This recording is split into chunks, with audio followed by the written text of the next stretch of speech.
All right. Who is this artist again? Joan Brown. Joan Brown.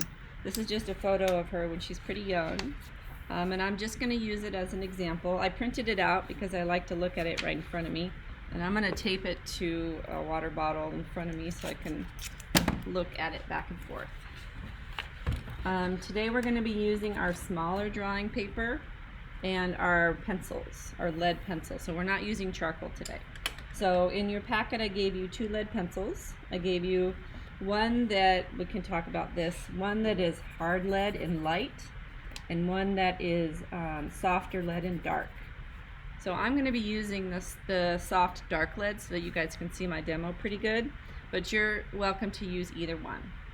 Okay. So, what are the rules of a blind contour drawing? Just shout them out.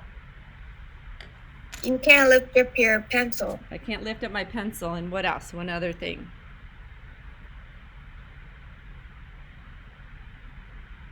Can I look at my drawing?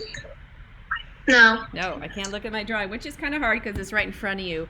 But your goal is to keep your eyes on your reference photo the whole time, no matter what's happening here. Okay, it's a hand-eye coordination exercise. So here I go. Now I'm also eventually going to get some value in there, but right now I'm just going to start by trying to capture the contour lines of her face. And I already cheated. I'm just confessing to you. It's so hard not to look. But just do your best. Do your best not to look. It's an exercise in How are you that good? hand-eye coordination. Practice. Practice, practice. Contour lines are the outer edges of things. So I'm just doing the outer edges of things. And if I want to make my way across the page, I have to kind of retrace something I already drew.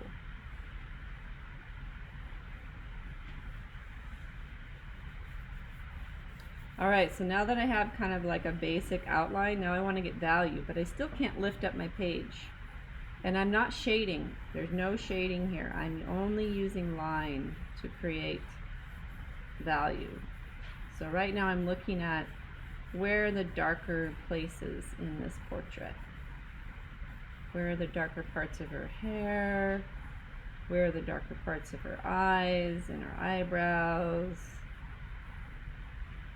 Shadows in her nose, maybe that cheekbone.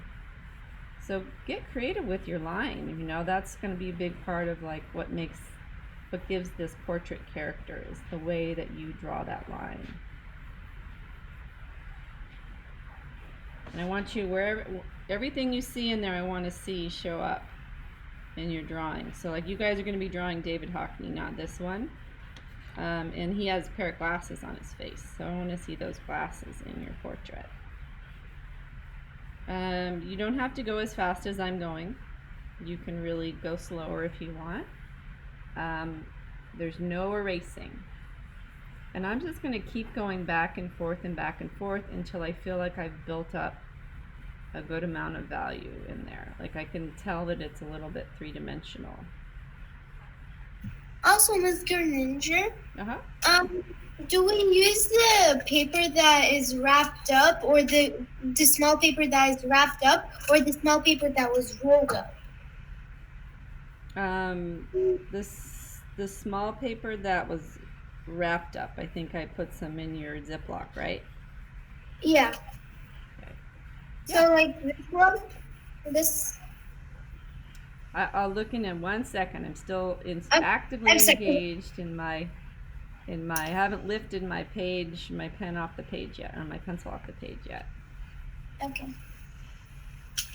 I'll wait. And if you want to get creative, like maybe do some fun little like line texture in the background, or creative value with line in the background. Like the back of hers looks a little bit light gray to me. So, you know, finish your portrait.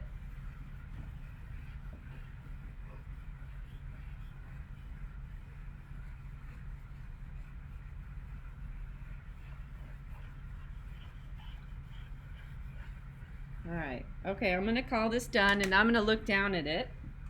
And you'll see, like, okay, I kind of got the proportions of the face, okay. Her face looks wider than the original photo, but I did get some value in here. I got some texture and value in her hair. I got some value down here. This picture looks more like me than her. And sometimes that can happen if you're doing portrait art. You'll know, there's like a study on this where a lot of artists will, even the portraits they do of other people will end up looking like them more, because we just look at our face more than any other face. We look at our face in the mirror, right? And then our loved ones' faces, but our face. So sometimes that shows up in our work, which is interesting.